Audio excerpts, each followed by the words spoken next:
Hi, welcome back to Joe Blogs. In today's episode, I want to talk to you about what's happening in Argentina. If you've been following the channel, you'll know that Argentina now has a new president. Javier Milei is an outspoken and controversial character who throughout his presidential campaign yielded chainsaws and talked about things like scrapping the peso and introducing the US dollar.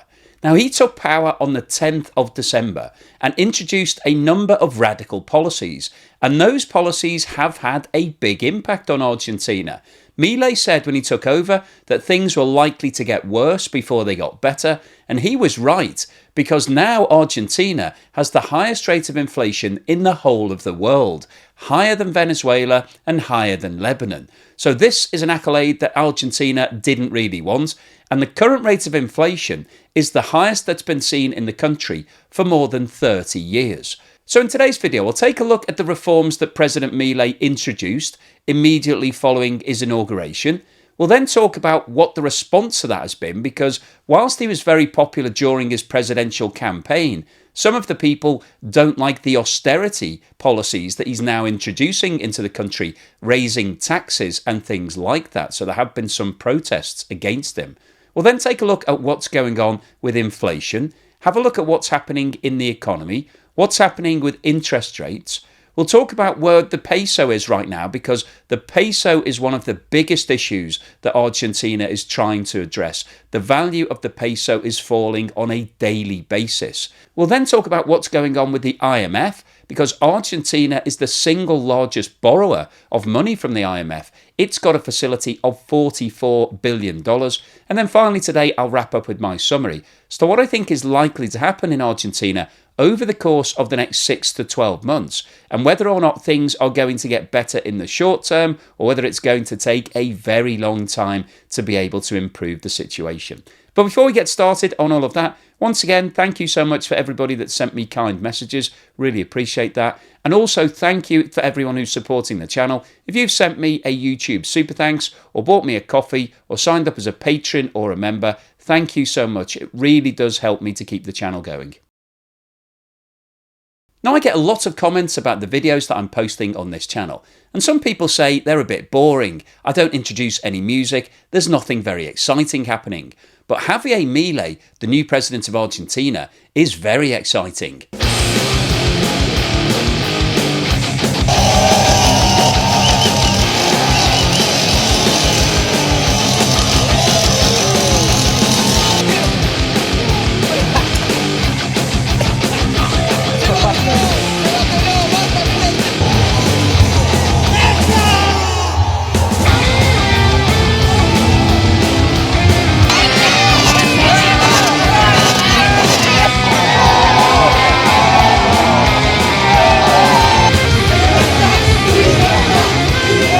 Now, please accept my apologies if that made you spill your morning coffee, but I wanted to remind you what a colourful character Javier Milei is.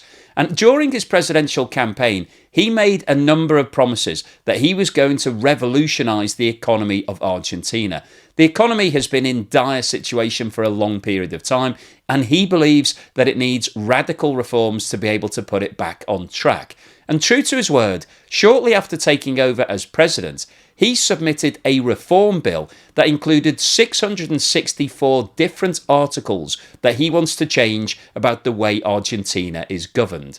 And alongside that bill, he also announced that the peso was being devalued by 54%. However, that still left it some way away from where the black market price was. And alongside the devaluation of the peso, Milei also announced a variety of cuts to subsidies, so that means that prices are going to start increasing in Argentina, an increase in taxes on exports to 15%, the eradication of numerous government ministries, so that means people losing their jobs, the privatisation of 41 public companies in Argentina, and mass reforms to employment laws that would reduce the power of the trade unions and make it easier for companies to be able to dismiss people and pay them a lower severance pay. Now, all of this proved to be a little too much for a lot of people in Argentina, and as a result, people took to the streets and there were mass protests. Tens of thousands of trade union members answered the call to take to the streets of Argentina to protest against new President Javier Milei's austerity measures. The president is a lunatic. He wants Congress to cede all its power to him. My heart aches for what's happening in my country. Public sector workers were docked a day of pay, and union leaders could face fines or even prison for disrupting the free flow of traffic. But that didn't stop huge numbers of people from taking part in the 12-hour national strike. The security minister describes the strike as the work of, quote, mafiosos trying to preserve their corporate privileges. While the government concedes the industrial action has cost Argentina millions. The national airline had to cancel 295 flights and redirect 25. 200,000 passengers suffered today because of these people. Argentina's still very powerful trade unions have made it clear this strike was just the beginning. This in a country where social unrest, fueled by Peronist unions amid an acute economic crisis, have brought down governments before. And on January the 3rd, it was announced that the Argentinian courts had actually suspended the package of labour reforms included in Javier Milei's decree after the nation's largest union filed an injunction. The powerful General Labour Confederation Union staunchly opposed the measures, and the judges behind the decision said the new labour measures were being temporarily suspended until the court can make a final ruling on whether they are allowable under Argentinian law without congressional approval. So from Javier Milei's perspective, it looks like the very short-lived honeymoon period is over already. We've got people on the streets of Argentina protesting against the reforms that he wants to make. And I guess this is the reality of the situation, because when your economy is in such a dire situation as Argentina's is, the only way that you're going to be able to turn things around is by doing things like increasing taxes and reducing the power of the trade unions. And ultimately, even though everybody in Argentina wants the Argentinian economy to improve, nobody really wants it to impact on their own personal situation. And therefore, you have this conflict of interest. And that's what we're seeing in Argentina right now. This chart shows the highest rates of inflation for all countries in the world. And as you can see right at the top of this chart, with a current rate of inflation of 211%, is Argentina, which means that Argentina has now overtaken both Lebanon and Venezuela on this chart, and both of those economies have completely collapsed. So that really puts into perspective just how serious the situation in Argentina is. When you've got the highest rates of inflation in the whole world, you know that there are serious issues that you need to address. And this chart shows the movement in the rate of inflation in Argentina over the last 12 months. And as you can see, in January 2023, inflation was running just under 99%. However, since January, the situation has got progressively worse in virtually every single month. And the increase in October, November and December has really started to accelerate. And you can see that between November and December, there was a 50-point increase in inflation. That is absolutely huge. If you think about 50% inflation, that would be runaway inflation in any economy in the world. But a 50-point movement in 1 month is incredible.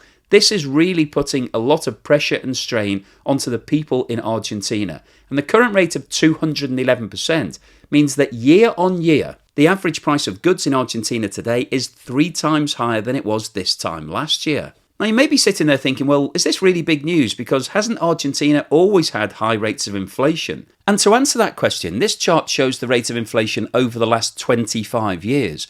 And you can see that the current levels are off the scale compared to what the historic rates of inflation have been. At the start of the noughties, inflation was actually well under control in Argentina. However, it did see a spike in 2003.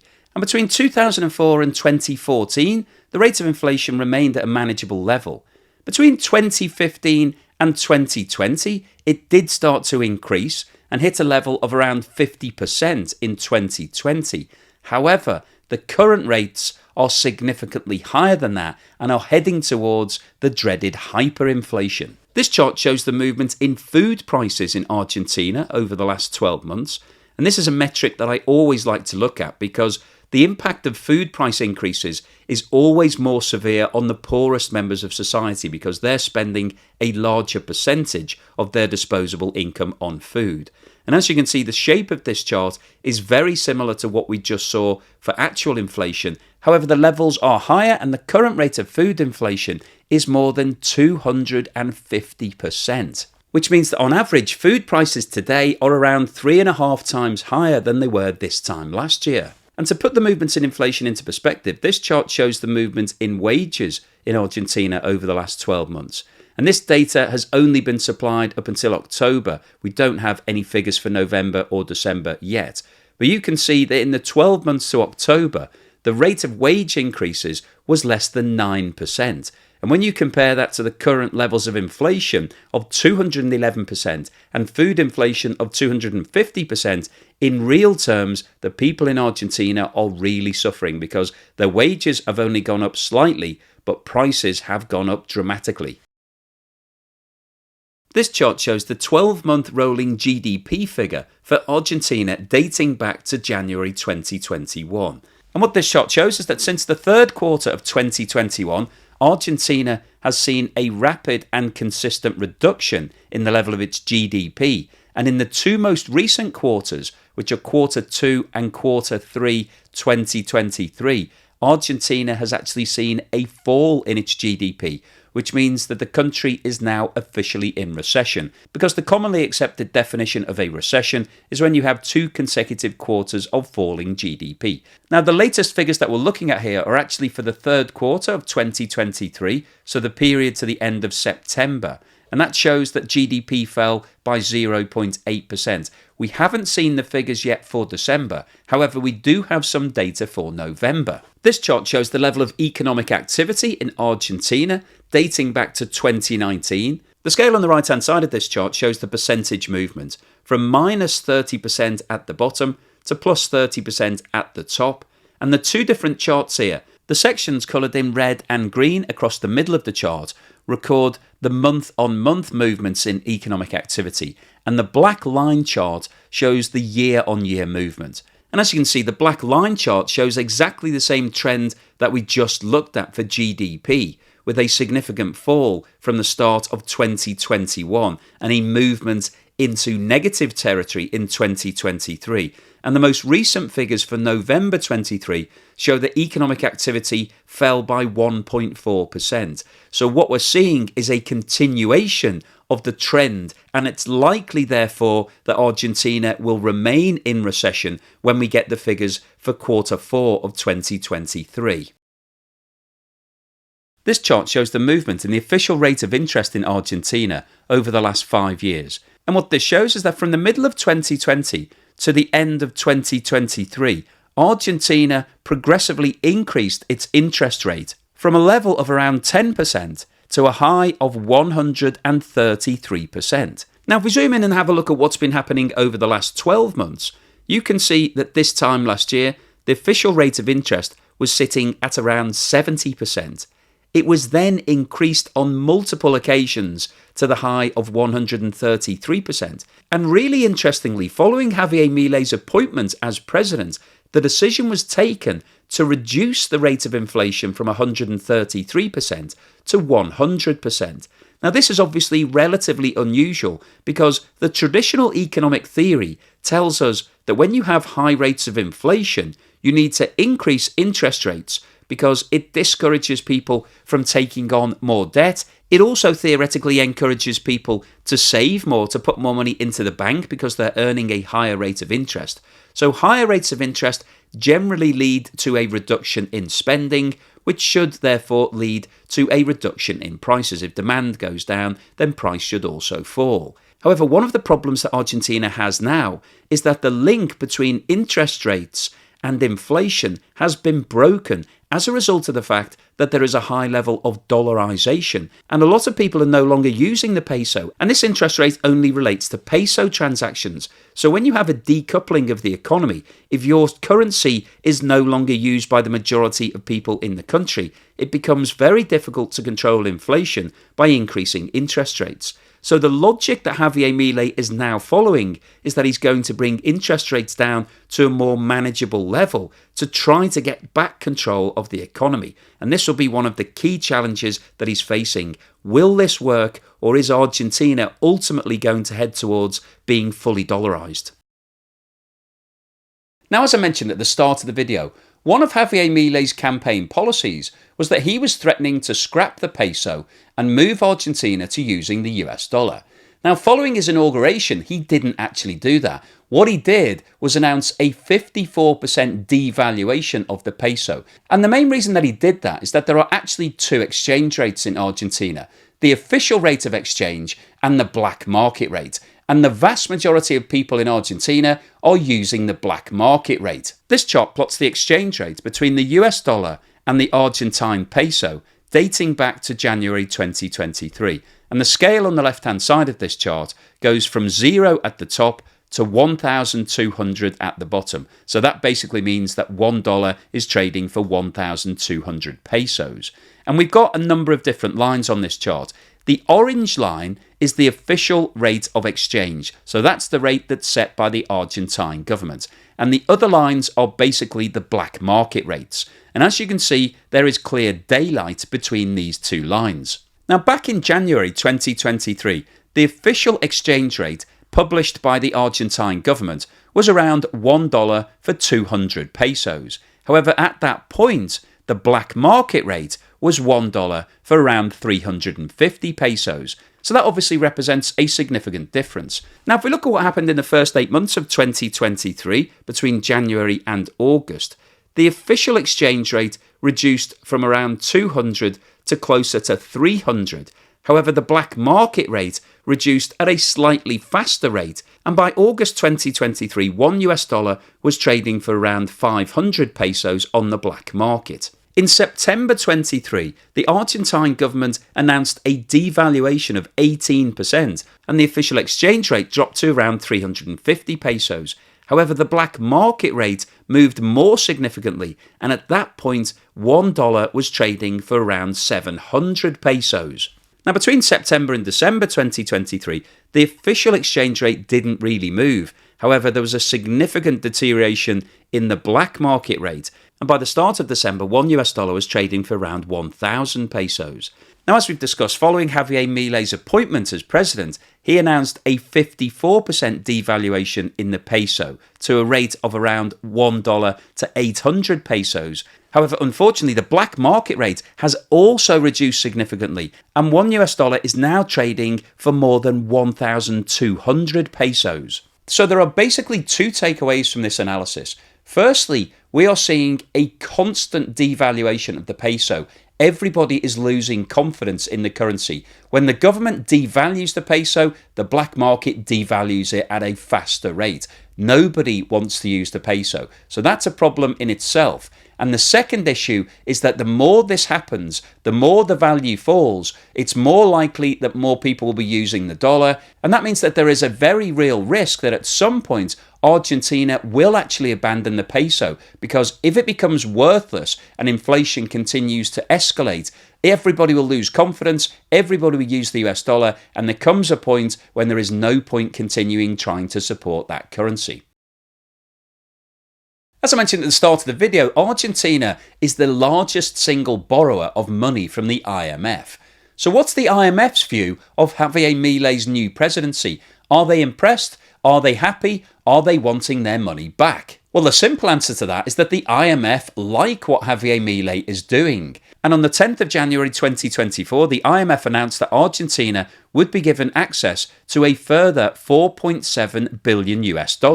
And the summary of the recent IMF paper said, the new administration inherited an exceptionally challenging economic and social situation, with rising macroeconomic imbalances primarily reflecting inconsistent and expansionary policies, especially during the final quarters of last year. Monthly inflation accelerated to 12.8% in November, reserves were depleted, the currency became even more overvalued, and the forex gap rose to historic highs. The programme went severely off track, the end September primary fiscal deficit and domestic arrears targets were missed, and preliminary data suggest the year-end targets were missed by an even larger margin. The targets for net international reserves were also missed, with deviations relative to end-year target of around $15 billion prior to the start of the new administration. So at face value, you'd be thinking that the IMF is not looking very happy and wouldn't be prepared to advance more money. However, they believe that things are about to change. Against this backdrop, President Javier Milei and his economic team moved quickly and decisively to develop and begin to implement a strong policy package to restore macroeconomic stability and are fully determined to bring the current programme back on track. The authorities are building social and political support for their stabilisation plan. The plan centres on the establishment of a strong and credible fiscal anchor, along with actions to rebuild reserves, correct relative price misalignments, strengthen the central bank's balance sheet, and create a simpler, rules-based and market-orientated economy. The plan also looks to scale up social assistance to protect the most vulnerable. An emergency decree has been issued and an ominous bill has been submitted to Congress to support the authorities' stability and grow plans. So the IMF clearly have faith in what President Milei is doing, so much so that they've been prepared to give him $4.7 billion. So what's the summary and conclusion today? Well, I wanted to post this video because I think what's happening in Argentina is really fascinating, because there is no doubt about it, the economy is a complete disaster. It's been bad for a long period of time, but in 2023 it got significantly worse. And the current levels of inflation really tell us that there is a severe problem. When you hit number one in the global charts, you have the highest rate of inflation in the whole of the world, you know that you need to do something severe to try to get your economy back on track. And to give him his due, Javier Milei has come up with policies that are different to what have been tried in Argentina over the last 10 years or so. So he's trying to revolutionise the economy. And as he said when he first took over, it's likely that things will get worse before they get better. And that's exactly what we're seeing. And unfortunately, from an economic point of view, the only way to really put your economy back on track is to do things like raise taxes to gather in more finance for the central economy. Now, President Milei has reduced some of the expenditure, so he's taken out some of the government ministries. But ultimately, that won't be enough to save Argentina. People in Argentina are going to have to put their hand in their pocket and help support the country to be able to put it back onto an even keel. And what we saw in Buenos Aires and a number of other places in Argentina were protests against these changes. So interestingly, people voted him in because they wanted radical change. They want Argentina to be fixed, but they don't want to have to pay for it. And that's really the dilemma that any voter has. You vote for somebody because they're saying they're going to do things to make things better, but you don't want to be hit in the pocket as part of that process. And that's going to be the real challenge from Javier Milei's perspective. Will he be able to keep all of the people on board to get this ship where it needs to get to? But alongside the cost implications, Javier Milei is also trying to change the way things operate in Argentina. The trade unions still have immense power. They're in control of a lot of the workforce, and as a result of that, companies in Argentina struggle to be able to make changes and to lay people off. So Javier Milei has tried to change that. He introduced some laws trying to make it easier for companies to be able to dispense with staff and not have to pay them as much as severance pay. And unfortunately, from his point of view, the courts have now suspended that ruling. They're looking into whether or not it's possible to be able to change that without congressional support. And if the courts ultimately decide that congressional support is required, that could prove to be another challenge from Milei's perspective. Can he actually make the changes to get Argentina where it wants to get to, or is he going to be blocked by law and legislation? So the overall summary of today's video is that the start of the revolution, the economic revolution in Argentina, has happened.